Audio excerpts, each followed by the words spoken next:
अभिनेता सैफ अली खान याच्यावरती चाकू हल्ला झालेला आहे। गंभीर बाब आणि धक्कादायक बाब अशी की वांद्र्यामधल्या त्याच्या राहत्या घरामध्ये जाऊन त्याच्यावरती हा हल्ला करण्यात आलाय।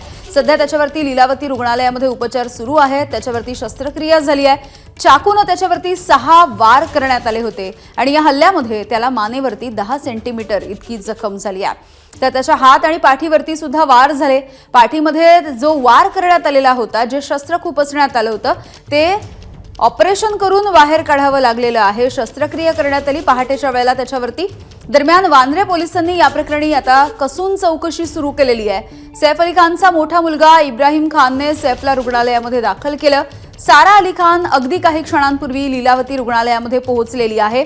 सैफ अली खान याच्या एकूणच प्रकृतीची सध्या विचारपूस केली जाते। तर सैफ अली खान याची मुलगी सारा अली खान सध्या लीलावती रुग्णालयामध्ये पोहोचल्याचं कळतंय।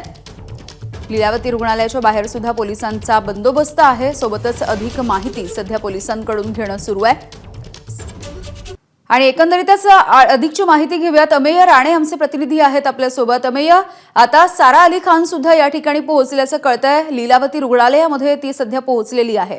यामिनी, सैफ अली खान याची दोन्ही मोठी मुलं म्हणजे अमृता सिंग या पहिल्या पत्नीकडनं त्याला असलेली सारा अली खान आणि इब्राहिम ही दोन्ही मुलं आता लीलावती रुग्णालयात दाखल झालेली आहेत।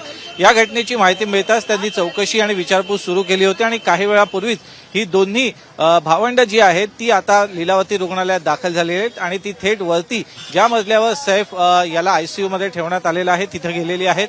आपल्याला माहिती आहे की या घटनेपासूनच करीना कपूर या सोबत त्यांच्या आहेत आणि त्या सोबत असल्यानं त्यांच्याकडनंच या दोघांना आणि इतरांना माहिती मिळत होती आणि आता या घटनेनंतर हे दोन्ही भावंड आपल्या वडिलांची विचारपूस करण्यासाठी लीलावती रुग्णालयात पोहोचलेले आहेत। रुग्णालयाबद्दल जी माहिती मिळते डॉक्टरांकडनं त्यानुसार सैफ अली खान यांच्यावरची जी प्राथमिक शस्त्रक्रिया होती ती पूर्ण करण्यात आलेली आहे। मात्र एनेस्थेशियाचा प्रभाव असल्यानं अजूनही सैफ अली खान हे शुद्धीत नाहीयेत। ते शुद्धीत येण्याची वाट पाहिली जाते आणि त्यानंतर जर ते स्टेटमेंट देण्याच्या कंडिशनमध्ये असतील तर मुंबई पोलिसांचे वरिष्ठ अधिकारी इथे येऊन जातीनं त्यांचं स्टेटमेंट रेकॉर्ड करतील आणि नेमकी काय घटना घडली होती याची माहिती जाणून घेण्याचा प्रयत्न करतील। या दरम्यान खान कुटुंबियांकडून अद्याप कुठलीही माहिती आलेली नाहीये, परंतु सैफ अली खान यांची प्रकृती आता चिंताजनक नाहीये, त्यांच्या जीवितास कुठलाही धोका नाहीये इतकीच माहिती त्यांच्या PR टीमकडून आपल्याला मिळते। त्यानुसार रुग्णालयात नेमके काय उपचार झाले याची सुद्धा माहिती थोड्याच वेळात एक मेडिकल बुलेटिन जारी करून रुग्णालय प्रशासन देईल अशी अपेक्षा आहे।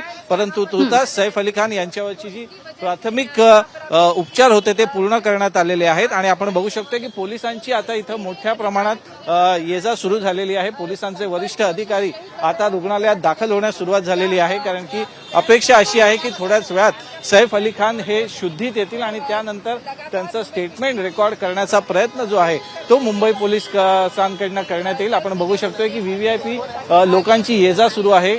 खान कुटुंबीय असतील किंवा त्यांचे कुटुंबियांचे परिचित असतील यांची आता सैफ आणि करीनाला भेटण्यासाठी इथं येण्यास ये-जा करण्यास सुरुवात झालेली आहे। यामिनी, अगदी धन्यवाद अमेय। वेळोवेळी याविषयीचे अपडेट्स घेत राहू।